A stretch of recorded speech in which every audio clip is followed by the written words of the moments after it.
Did you know that there are over 7,000 languages spoken in the world today?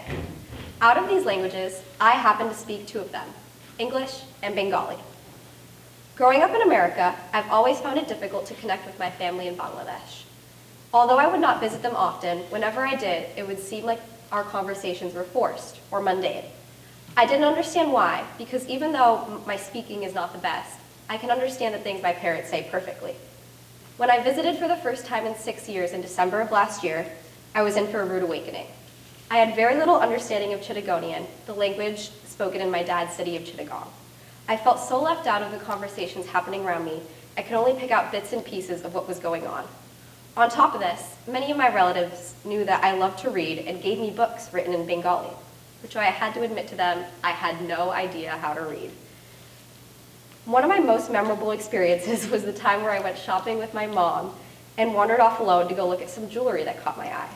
I opened up a glass display that the bangles that I was looking at were behind. When the manager of the store came up to me and said, "Didn't you read the sign? It says don't touch the displays."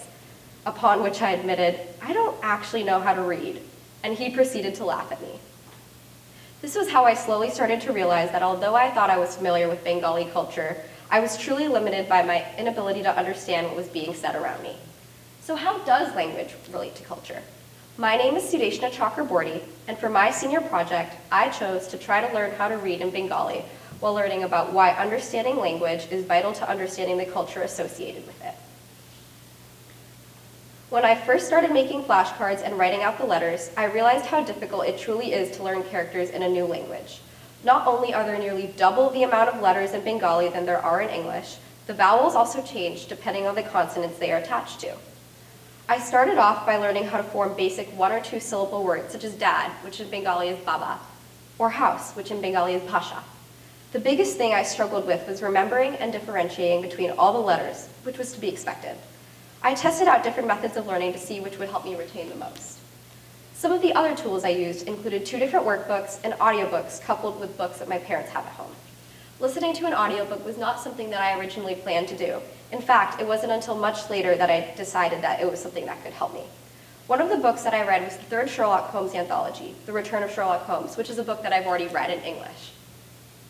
Listening to someone talk in Bengali other than my family was honestly pretty weird. The book used many words and phrases that I wasn't familiar with, and the narrator often spoke in a tone that I had never heard before. While my original purpose for reading an audiobook was to see if it would help familiarize me with the letters and sentence structure, I actually found out that I learned a lot more than I expected about the ways people talk in Bangladesh and how it can be different from the ways that my family talks just at home. Realizing that it wasn't just my inability to read that distanced me from my family's culture was hard. I never knew how many phrases and idioms I've never heard or jokes I didn't understand. For example, most of you are probably familiar with the expression, "the apple doesn't fall far from the tree." A similar expression in Bengali is, "Brikho tomar porichoy ki?" Brikho uttor dicche, "Fale amar porichoy." This translates to, "What is your name, tree?" To which the tree responds, "I am known by my fruit." When translated literally, this doesn't really make any sense. Obviously, a tree can't talk. What this really means is that you, the tree, are represented by your actions, the fruit.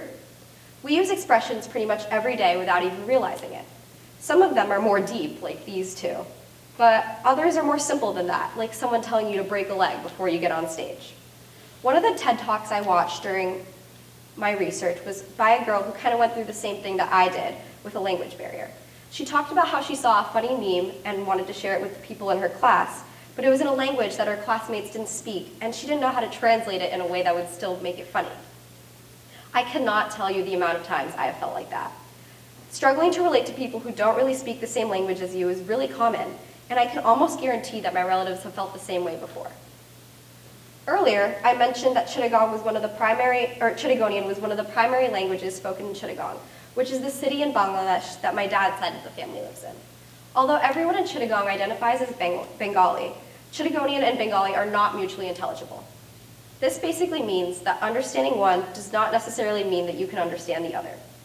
Chittagong may look similar to other Bangladeshi cities, but the words you hear there are entirely different. Many words in both Chittagonian and Bengali are actually borrowed from other languages, such as Arabic, Persian, and even Portuguese. For example, a word that I mentioned earlier, baba, comes from Arabic. Even though I still won't be able to sit down and read a book or even the newspaper anytime soon, I still have learned a lot about my family and my heritage through this project. I have learned about the way that words have developed, the different tones people use when speaking, and have become a much better speaker along the way. I am proud to call myself bilingual, and even more proud to call myself Bengali.